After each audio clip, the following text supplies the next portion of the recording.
ஏசாயா 40ஆம் அதிகாரம் 29வது வசனத்தை வாசிக்க கேட்போம். சோர்ந்து போகிறவனுக்கு அவர் பலன் கொடுத்து, சத்துவம் இல்லாதவனுக்கு சத்துவத்தை பெருக பண்ணுகிறார். சோர்ந்து போகிறவனுக்கு ஆண்டவர் பலன் கொடுத்து, சத்துவமில்லாதவனுக்கு சத்துவத்தை பெருக பண்ணுகிறார்.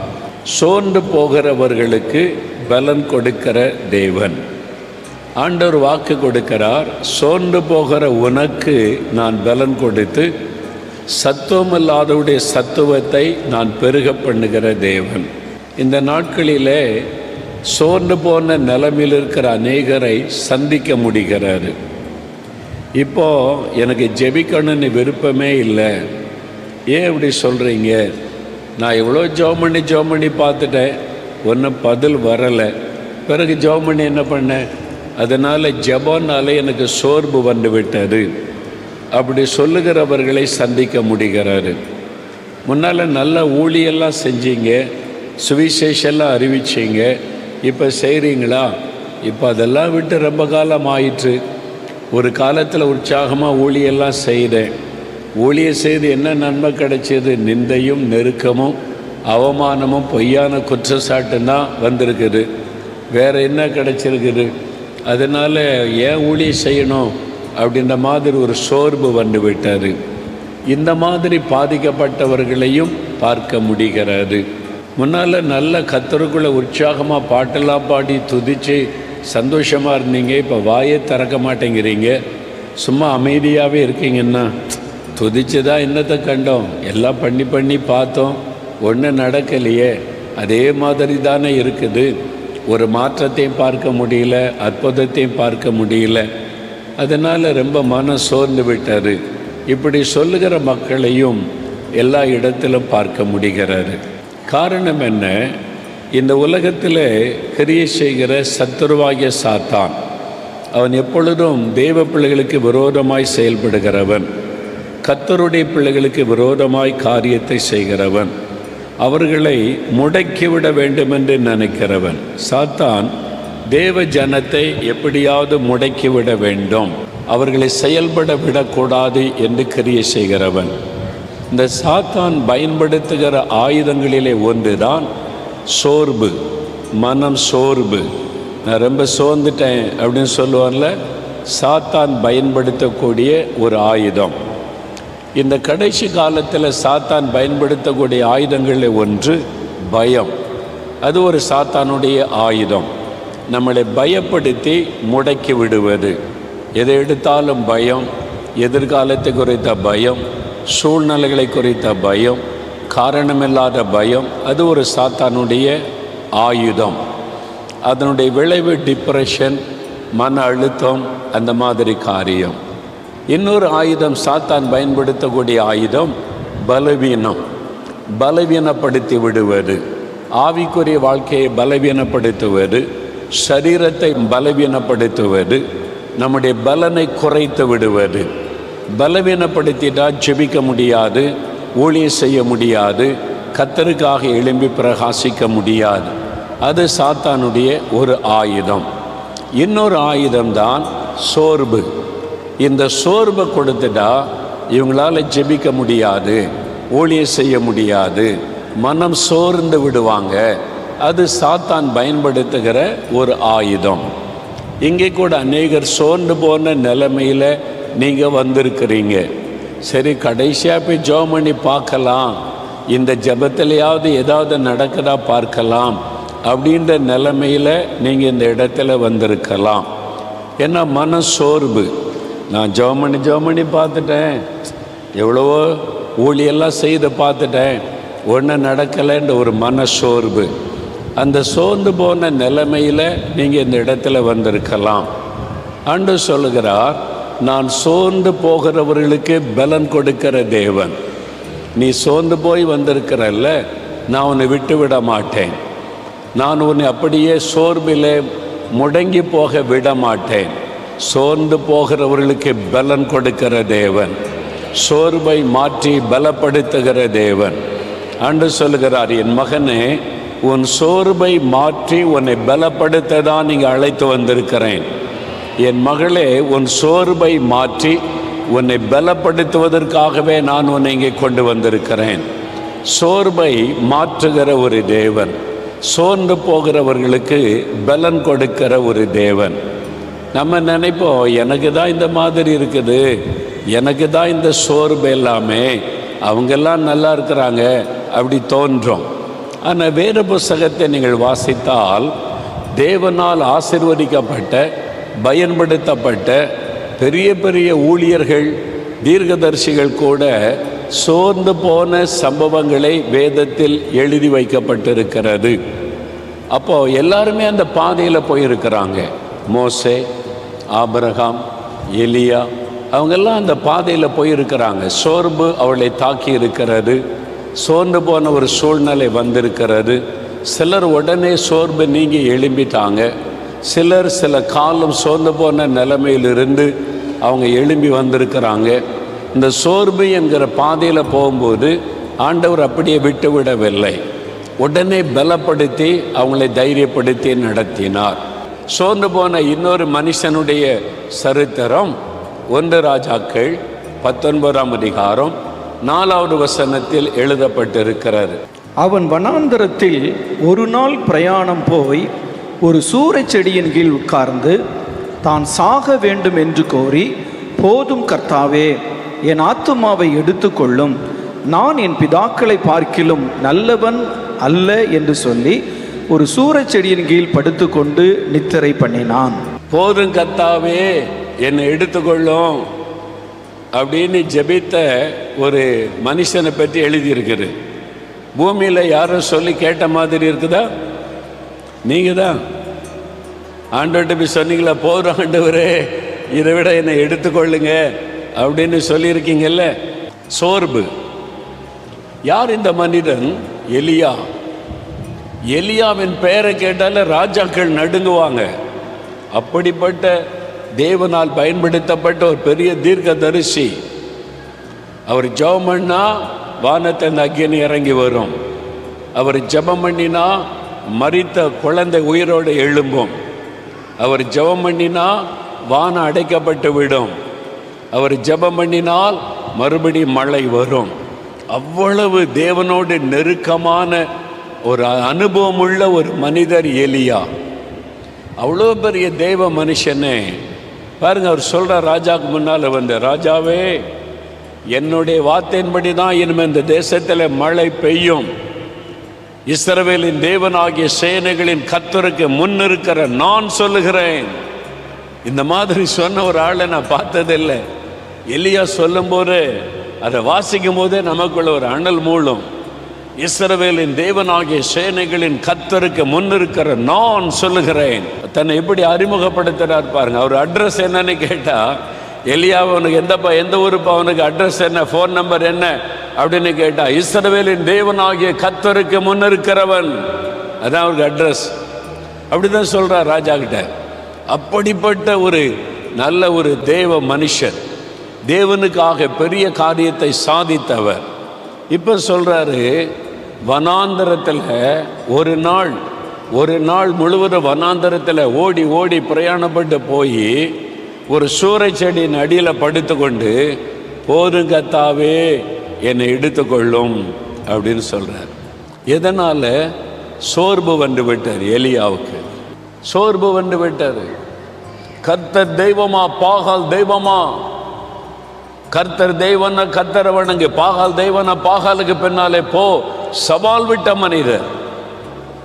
இன்றைக்கு போதும் ஆண்டவரே, நான் ஊழியம் செய்ததெல்லாம் போதும், உமக்காக நான் வைராக்கியமா நின்றதெல்லாம் போதும், என்னை எடுத்துக்கொள்ளுங்க அப்படின்னு சொல்றார்.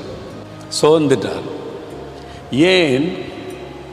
தேசத்தை ஆளுகை செய்த ராஜா ஆகாபுடைய மனைவி ராணி ஏசபேல், அவள் ஒரு விக்கிரகாராதனைக்காரி, மந்திரவாதிகளை நம்பி வாழுகிறவள், மந்திரம் பண்ணுகிறவள், பில்லி சூன்யம் பண்ணுகிறவள், மந்திரவாதிகளைத்தான் தன்னை சுற்றிலும் வைத்திருந்தாள். 850 மந்திரவாதிகள், மந்திரம் பண்ணுறவங்க, அவங்கள தான் வைத்திருந்தாள். இந்த ஆவி தன்னை பாதுகாக்கும் என்று வைத்திருந்தாள். அவ்வளோ பேரும் எலியா வெட்டி கொண்டுட்டார், எல்லாரையும் ஒன்றும் இல்லாமல் பண்ணிட்டார். அந்த செய்தி வந்தவுடனே யேசபேல் சொல்லுகிறாள், நாளை இந்நேரத்தில் எலியாவுடைய தலையை நான் எடுத்து விடுவேன் என்று. ஒரு தேசத்தை ஆளுகிற ராணி, தேசத்தின் தலைமையிடத்தில் இருக்கிற ஒரு ராணி, அவள் பயங்கர மிருக சுபாவம் உள்ளவள், பிசாசின் குணம் கொண்டவள். அவள் பயங்கரமான சுபாவம் உள்ளவள், யாரையும் அழிச்சு சொத்துக்களை அபகரித்து கொள்ளுகிறவள். அந்த மாதிரி சுபாவம் அவளுக்கு. அவள் சொல்றா, எலியாவின் தலையை நான் வாங்கி விடுவேன். இந்த செய்தி எலியாவுக்கு சொல்லப்பட்டது. சொல்லியிருப்பாங்க, யேசபேல் சொல்லிட்டா தப்ப முடியாது, அவள் ராணியா இருக்கிறா, அவன் சொல்றதா ராணுவம் கேட்கும், உன் தலையை எடுத்துருவாங்க, அவ்வளவுதான் என்று செய்தி வந்துவிட்டது எலியாவுக்கு. இப்போ எலியா அவளுக்கு தப்பி ஓடுகிறார். இந்த யேசபேல் தன்னை கொண்டு விடுவாளோ என்று இஸ்ரவேல் தேசத்திலிருந்து யூதேயா தேசத்துக்கு வந்து யூதேயாவின் கடைசி தென்பகுதியில் இருக்கிற பெயர்சபாவுக்கு வருகிறார். தன் வேலைக்காரனை நிறுத்திட்டார். நான் போகிற இடம் யாருக்கும் தெரியக்கூடாது, நான் ரகசியமாக இப்போ ஒளிந்து கொள்ள போகிறேன் அப்படின்னு சொல்லி வேலைக்காரனை நிறுத்திட்டு வனாந்தரத்திலே நடக்கிறார். வனாந்தரம் என்ற ஆள் நடமாட்டம் இல்லாத இடம், யாருமே இருக்க மாட்டாங்க, வெறும் வனாந்தரம், ஒரு காட்டு பகுதி, ஆள் நடமாட்டம் இல்லாத பகுதி, மரங்கள் பெரிய மரம்லாம் இருக்காது. அவர் நடந்து போகிறார். போக போக நினச்சிருப்பார், நான் ஆண்டவருக்காக இவ்வளோ வைராக்கியமாக இருந்தேன், கர்த்தர் தான் தெய்வம்னு நிரூபித்தேன், ஆனால் இப்போ அந்த பொம்பளை என் தலையை எடுப்பேன்னு சொல்லிட்டாளே, நான் என்ன பண்ணுறது? எனக்காக பேச யார் இருக்கிறா? எனக்கு உதவி செய்ய யார் இருக்கிறா? என் கூட நிற்கிறதுக்கு யாருமே இல்லை, எல்லாருமே யேசபேலுக்கு பயப்படுறாங்க, எலியாவுக்கு உதவி செய்து அவங்க தலையை வாங்கிடுவோன்னு சொல்லி பயப்படுறாங்க, நான் எங்கே போகிறதுன்னு தனியாக போய்கிட்டே இருக்கிறார். ரொம்ப மனம் சோர்ந்து விட்டார், சரீரமும் சோர்ந்து விட்டார். சூறை செடி, ஒரு செடி தான், மரங்குடல செடி, சூறை செடி கீழே, என்ன வனாந்தரத்தில் வெயில் கொடூரமாக இருக்கும். அவர் ஒரு நிழலில் படுத்துட்டார். படுத்துட்டு சொல்கிறார், போதுங்கத்தாவே என்னை எடுத்துக்கொள்ளும், அவ்வளோதான், enough Lord, it is enough, take me அவே, என்னை எடுத்துக்கொள்ளும். சோர்ந்து போன எலியாவை பலப்படுத்த சித்தம் கொண்டார். தேவன் பரலோகத்தில் என்று பார்க்கிறார், எலியா எங்க? ஆண்டவரே வனாந்தரத்தில் போய்கிட்டு இருக்கிறான். இதுவரைக்கும் கர்த்தர்கிட்ட கேட்டு கேட்டு எல்லாத்தையும் செய்த எலியா என்ன செய்யினாலும் கர்த்தர்கிட்ட கேட்பார். ஆண்டவர் சொல்லுவார், எலியா எங்கே போ, அங்கே போ, இதை சொல்லு. இப்போ எலியா வனாந்தரத்தில் போகிறார். யார்கிட்ட கேட்டார்? ஆண்டவர்கிட்டலாம் கேட்கல, அவராக ஓடுகிறார், அவராக போகிறார், அவராக போய் படுத்து கொள்ளுகிறார். ஆண்டவர் பார்க்க, எலியா எங்கே? எப்பவுமே என் சமூகத்தில் நிற்பான், நான் என்ன சொல்லான்னு செய்வான். இப்போ எங்கே எலியாவை காணோம்? வனாந்தரத்தில் போய் படுத்து கிடக்கிறான். ஆண்டவர் பார்க்கிறார், சுருண்டு படுத்து கிடக்கிறார் சிவர செடியின் அடியில். இப்போ ஆண்டவர் பார்க்கிறார், இவன் ஏக்கு இங்கே வந்தான்?